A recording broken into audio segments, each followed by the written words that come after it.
Sir வணக்கம் sir. Yes sir வணக்கம் sir. Glimpse பார்த்தோம், ரொம்ப சூப்பரா இருந்தது. Thank you thank you. ஒரு ஃபுல் எனர்ஜியோட பக்காவா பண்ணிருக்கீங்க, வாழ்த்துக்கள்.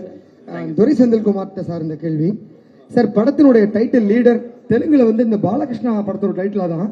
ஸோ தெலுங்குல இது வரதுனால ஏதாவது டைட்டில் இஷ்யூ இருக்குமா, இல்லை ஆல்ரெடி என்ஓசி வாங்கியிருக்கோமா sir? Check check sir.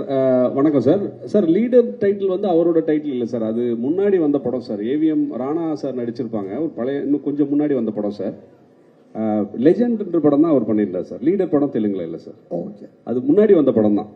But இன்னைக்கு காமனா நம்ம தமிழ்ல அந்த மாதிரி டைட்டில் இல்ல சார், லீடர் டைட்டில் இல்ல. இல்ல தெலுங்குக்கு தான். தெலுங்குலயும் வாங்கிட்டோம், ரெஜிஸ்டர் பண்ணிட்டோம்.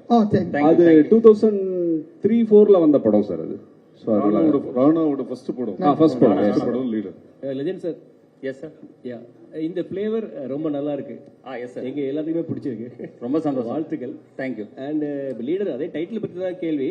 ஆனா என்னன்னா, இப்போ நம்ம ரஜினி சார் வந்து நம்ம தலைவர்னு சொல்லிட்டே இருக்கிறோம். சரி, அவருக்கு கூட லீடர் அப்படின்ற டைட்டில் வச்சு அவர் படம் பண்ணல. சரிங்க சார். அண்ட் விஜய் இப்ப அரசியலுக்கு வர்றாரு. சரிங்க, அவர் கூட அந்த லீடர் அப்படின்ற டைட்டில் அவருக்கு கிடைக்கல. ஆனா இப்ப நீங்க பேசும்போதே தெளிவா சொன்னீங்க, அரசியலுக்கு இதுக்கும் துளி கூட சம்பந்தமே இல்லை அப்படின்னு. அதனாலதான் டைட்டில் கிடைச்சிருக்கு நினைக்கிறேன். அந்த லீடர் அப்படின்றது உங்களுக்கு கிடைச்சிருக்கு. சோ நீங்க லீடர், உண்மையாவே லீடரா இருக்கிறதா இருந்தா யாருக்கு லீடரா இருக்க விரும்புறீங்க? இந்த டைட்டில் கிடைச்சதுக்கு நீங்க எப்படி ஃபீல் பண்றீங்க? டைட்டில் கிடைச்ச சந்தோஷம். என்னோட லீடர் வந்து என்னோட தந்தையார் தான். நாளைய லீடர் யாருன்றதை நான் அப்புறம் சொல்றேன், கொஞ்சம் காலம் ஆகட்டும்.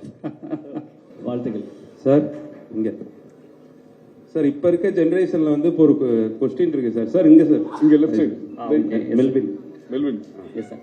சார் இப்ப இருக்க ஜெனரேஷன்ல வந்து அதாவது வந்து ஒரு காமனாவே இருக்கு, இந்த மாதிரி ரத்தம் இது மாதிரி ரொம்ப ஆக்ஷன் எல்லாம் பார்த்துட்டு தான் இப்ப இருக்க ஜெனரேஷன் வந்து கெட்டு போறாங்கன்னு சொல்லிட்டு. சோ சடனா உங்களே பாக்குறதுக்கு ரொம்ப எங்களுக்கே பிரம்மாண்டமா இருக்கு ஸ்கிரீன். பட் ஆனா நீங்க எப்படி இந்த கதையை சூஸ் பண்ணீங்க? இப்ப இருக்க ஜெனரேஷனுக்கு நீங்க என்ன சொல்ல விரும்புறீங்க? இல்ல, இது வந்து ஜெனரேஷன்ல வந்து வெறும் ஒரு ஆக்ஷன் வெட்டு குத்து அப்படி கிடையாது, பிளட் அப்படி கிடையாது. இது வந்து ஒரு எமோஷன் கண்டென்டான ஒரு film.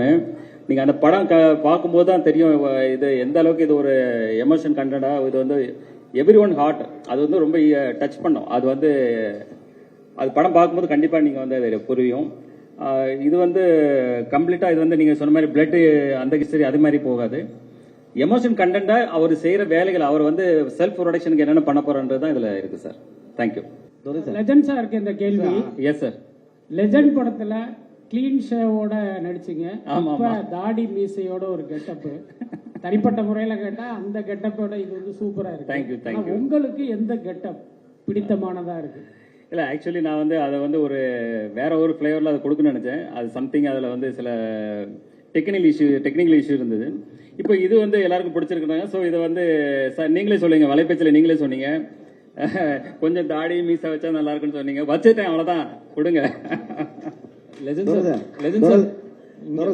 S sir. Yes legend ஒரு நிமிஷம் ஆக்சுவலா இந்த இது வந்து கொஞ்ச நாளுக்கு முன்னாடி பரபரப்பா இருந்தது, ஜனநாயகன். ஸோ அதுலயும் விஜய் சாரும் குழந்தையும் தான் வரும். இதுலயும் குழந்தையும் நீங்களும் தான் காட்டியிருக்காங்க, ஹீரோயினை காட்டவே இல்லை. ஸோ ஜனநாயகன் வைக்கிறதுக்கு பதில் லீடர்னு வச்சிருக்காங்களா நேமு? ஏன்ட கேக்குறீங்களா? சேர்த்துதான். இல்ல, அது வேற ஸ்டோரி சார். இது கம்ப்ளீட்டா வேற ஸ்டோரி. அதனுடைய ஸ்டோரி டோட்டலா அது நானும் கேள்விப்பட்டேன். அதனுடைய ஸ்டோரி லைன் டோட்டலா வேற. இது ஒரு வருஷத்துக்கு முன்னாடி நடந்த ப்ராசஸ் சார். இந்த டைட்டில் இல்லாம இப்பதான் உங்களுக்கு தெரியும் ஜனநாயகன், எங்களுக்கு இப்பதான் தெரியும். நாங்க லீடர்ன்றத ஒரு 1.5 வருஷத்துக்கு முன்னாடியே ப்ராசஸ் பண்ணி வச்சுட்டோம் சார். அவங்க என்ன கதை பண்றாங்கன்னு எங்களுக்கு தெரியாது. சோ அதனால இது ஒரு டிஃபரெண்டான படம் சார். இது வந்து டோட்டலா இதோட ஜர்னியே வேற சார். இது வந்து new fresh. Yes sir. Sir அவரு விஜய் சார் வந்து அரசியலுக்கு போயிட்டாரு, அஜித் சார் சினிமா விட்டு ரேசிங்க்கு வந்துட்டாரு, அவரும் சில படம்.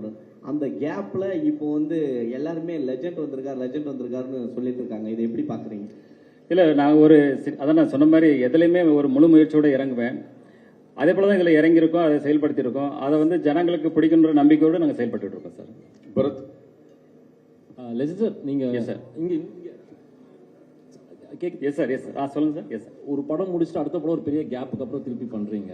Yes sir. அது உங்களை தயார்படுத்திக்கிட்ட விதம் என்ன? நிறைய விமர்சனங்கள் வந்திருக்கும். முதல் படம் முடிச்சப்போ பாசிட்டிவும் இருக்கு, நெகட்டிவும் நீங்க சந்திச்சிருப்பீங்க நிறைய. சோ உங்களை தொழில் முறையில் நான் இவ்வளவு பெர்ஃபெக்டா நான் ப்ரிப்பேர் பண்ணிக்கிறேன், உங்களை நீங்க பாலிஷ் பண்ணிட்டது என்னென்ன விதம், என்னென்ன கத்துக்கிட்டீங்க? இல்ல, அதுல வந்து பாத்தீங்கன்னா எப்பவுமே ஒரு புதுசா ஒரு இடத்துக்கு ஒருத்தர் வரும்போது விமர்சனங்கள் வரும். இப்ப ஸ்டார்டிங்ல பாத்தீங்கன்னா ரஜினி சாருக்கு வராத விமர்சனங்கள் யாருக்குமே வர்றது இல்லை.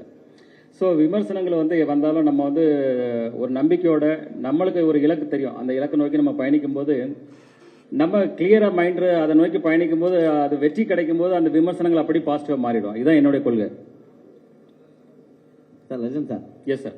ஃபர்ஸ்ட் படமும் உங்களுக்கு எல்லு, இந்த படமும் ஃபர்ஸ்ட் அது தானா அமைஞ்சதுங்க, தானா அமைஞ்சது. அது ஒன்றும் பிளான் பண்ணல, தானா அமைஞ்சது. அஜித் சார் வீடியோ ஸ்டார்ட் பண்ணுவாரு. இல்ல அப்படி இல்ல, அது தானா அமைஞ்சது சார். இது எதுவும் பிராக்டிஸ் இது பண்ணல. Yes sir. Next sir Prem sir. Prem கொஞ்சம் சார் சரிங்க சார், சோஷியல் மீடியால பொதுவா வந்து நிறைய மீம்ஸ்கள் வரும். சரிங்க. So, உங்களை பத்தியான நிறைய மீம்ஸ்கள் வந்திருக்கு, நீங்க அதை பார்த்திருக்கீங்களா?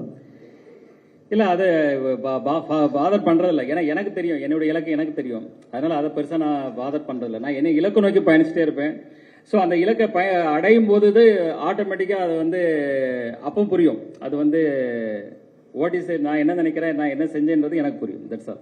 அவங்களுக்கு என்ன சொல்ல விரும்புறீங்க நீங்க, இந்த மீம்ஸ் கிரியேட்டர்களுக்கு என்ன சொல்ல விரும்புறீங்க? இல்ல இன்னைக்கு வந்து அது ஒரு காமனான ஒரு இதா இருக்கு. எல்லாருமே அதை செய்யறாங்க. இன்னைக்கு வந்து அது ஒரு அது தவிர்க்கவே முடியாது. இன்னைக்கு வந்து எல்லாரையும் விமர்சனத்துக்குள்ளாராங்க. அதாவது மிகப்பெரிய தலைவர்கள்ல இருந்து கடவுள்ல இருந்து எல்லாரையும் விமர்சனம் பண்றாங்க. அதை நம்ம பெருசுப்படுத்தி பார்க்கணும் அவசியம் கிடையாது. நம்ம என்ன செய்யறோன்றது தான் ரொம்ப முக்கியம் சார். சரவணன் சார், உங்களுக்கு சார். Yes sir. சார் உங்களுக்கு இந்த படத்துக்கான டிஃபிகல்ட்டிஸ் எதனா இருக்கா? இல்ல எனக்கு டிஃபிகல்ட்னு பாத்தீங்கன்னா நம்ம விடிவி கணேஷ் சார் தான். ஏன்னா அவர் கூட நடிக்கிறதுன்றது எனக்கு அதான் மிகப்பெரிய சவாலா இருந்தது இந்த படத்துல. ஆனா சார் வந்து என்ன பண்ணிட்டாரு, படத்தோடைய மூடு மாறிடுன்னு சொல்லி நிறைய சென்சார் போட்டு எல்லாத்தையும் தூக்கிட்டாரு நிறைய விஷயங்களை. ஸோ எனக்கு ரொம்ப கஷ்டமா இருந்து நான் வேலை பார்த்தது நம்ம விடிவி கணேஷ் சார் தான். அவர் தான் தேங்க்ஸ் சொல்லணும்.